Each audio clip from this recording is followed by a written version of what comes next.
Well, you have to find solutions and be an active problem solver and be creative in how you do that.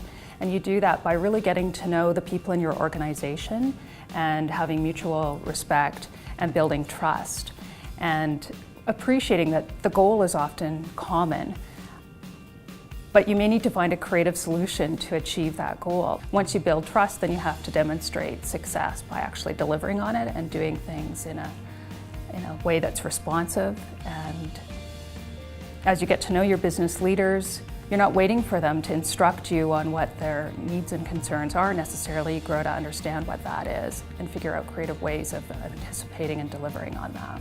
You become this entity that people don't really understand and they don't necessarily want to do business with. It's a necessary evil, as opposed to somebody that you can partner with to find a solution.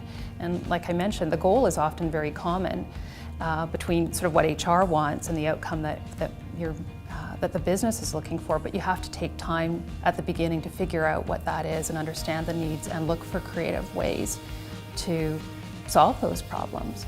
Our president came on in September, and in January he published his org chart, and I said, "Oh, I'm not on it." And he said, "Well, of course not, you don't report to me."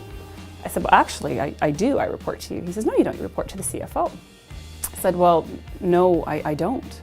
So he went to talk to the CFO and came back and said, "You don't report to CFO, I always thought you did." Because HR always reports to the CFO, that's the model he was used to. I said, "No, I've been reporting to you the whole time." He says, "Oh, well, we're gonna have to change that. You'll probably have to report to the CFO." And I said, "No, I don't feel comfortable with that. That's not a model that works very well for me."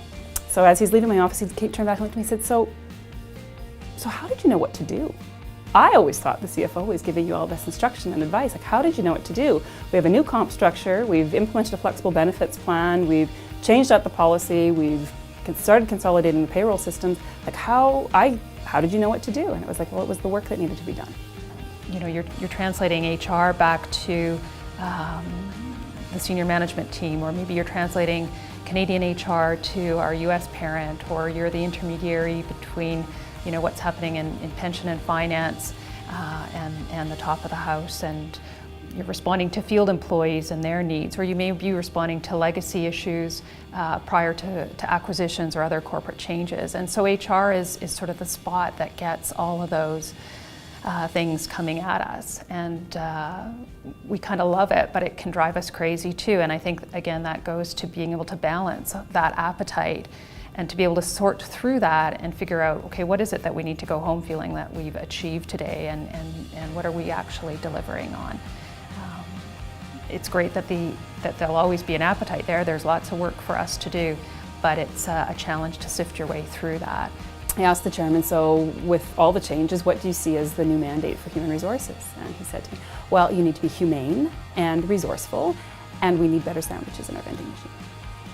So I was devastated, absolutely devastated. And how do you go and now create something from that mandate?